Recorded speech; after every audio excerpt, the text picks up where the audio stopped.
Okay. Hi guys, I want to introduce you my friend Site. We work together. Say hi. Hi. Okay. I know that you lived in Europe. Can you say anything about this? Actually, I studied like 2 years in Europe for my master degree, not to show off. And then, basically, I spent 1 year in the Netherlands. It was nice. It was in a small county, I think. It's quite a small city, and most of the people there are international students. So it's like heaven. You don't have to worry about anything. Yeah. We're just students. We help each other. I heard the same. Yeah. And then the only thing I don't really miss is the weather here. It's like raining and heavy rain and strong wind. Okay. But why did you choose the Netherlands? It's funny because I just searched on the internet and it said, Netherlands is so advanced in agriculture, which is my major. So I chose to go there, and apart from that, I haven't searched for any other countries to go. I just first met and just choose it, and a success to went there. Okay, great. But you've been to other countries in Europe, right? Yeah.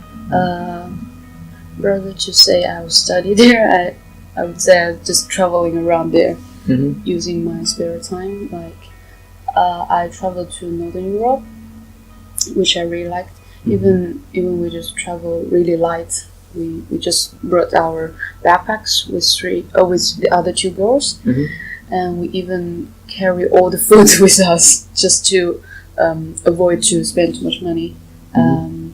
The most exciting thing in that trip is we saw the polar light, and by accident. Cool. Yeah, That's cool. Yeah. We didn't intend to see it. We didn't plan for it. We just want to see the snow because we're from the south of China. It's not so normal to see snow in the winter in the south of China. So we were there to see the snow, but we see both. We saw the both. We saw the snow and the polar light. That's very cool. Yeah. Is there anything else you particularly like about Europe? Is it like so different from Asia?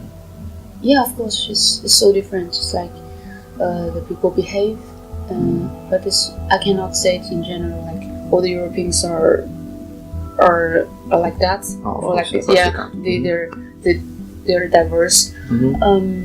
So just take example like the Dutch people.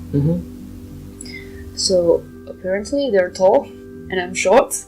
So it's so different to be in a group of Dutch people. They were like. Actually, they treat me like kids. They're just standing very tall and to talk me like this. Always look down, and I can only buy some kids clothes and shoes stuff. Because this only way I find my right size to fit in. And their personality. I mean, for Dutch people, I think they're quite open-minded and they're nice. Okay. Yeah, and they're willing to speak in English. So I was kind of like spoiled there because if I started with English, they will answer me in English, and then I will lose my like motivation to learn any Dutch words. Yeah. I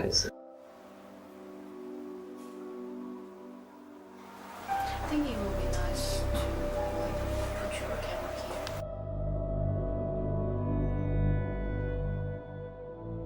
First, like actually, like have you noticed any difference in terms of education, like in China and in Europe? Because it's really hard to say because I never do the same phase of education in those places. Actually, I finished my bachelor degree in China, and I did my master's in Europe. So basically, I think the mechanism is the same. Like you will find a tutor, and the tutor will help you to finish your thesis, and then you will get a paper. But I have to say, in the Netherlands, the tutor or the supervisor are more strict to to the quality of your thesis, and they will push you really hard. Like for my thesis, I might like correct it and rewrite it like for 10 times, and they're still not satisfied with that. But I just get passed for the thesis, and even though I feel so much pain, during the thesis writing, but afterwards when I looked back, I thought, yeah, I really learned a lot, like critical thinking and to be logical, to say something really based on the data, let the data talk. Yeah. But in China, I think I'm not sure if it's only for bachelor. Maybe it's different if you are doing a master in China. I don't know. But in bachelor, it's more like they will just help you a little bit. Then you can just finish your degree. You don't have to worry about too much. Okay, so it's like less pressure. Yeah, less pressure. And I still remember I just rewrote it like twice or 3 times, and then my supervisor said, it's okay, you can have your degree now, it's all set. Yeah. Did you change your mind about China after coming back? Because like in my case, when I went back to Ukraine after studying in Malta, like everything looked so different to me. Like I just changed my mind completely about everything there. Did you feel the same? Yes, I feel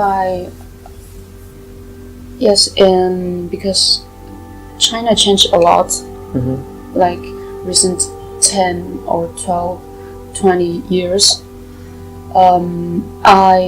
I don't know if I just coped the pace of its changing. I still remember one summer vacation, I came back from Europe, and I thought there's nobody bring any cash with them. They're just using the different ways of paying. And I was thinking, is that really fast? Like the changing happens, and so I think. And when I was in Europe, everybody has so many different like stereotypes on China. They will ask, are you really have so many starving people there? Are you really? Yeah, they will ask. I will answer, yeah, maybe some places it is still, but in my city, I don't think so. And I really see some big progress we're making. Like back to my grandparents' age, they were considered about if we still have enough food to eat, if we are gonna make it for the next month. They will consider about how to manage to feed all the kids. But in my parents' generation, they will think about maybe is that enough money for us to travel a little bit? Is that enough money to send my kids to get a better education? And now it's me. I can study abroad. I can meet interesting people. I can it was an eye-opening experience for me to study abroad. So I think from those examples, you can really see it's changing and it's fast. Yeah. Okay. Cool. Think about that. Thank you for the interview. I'm gonna also include this part.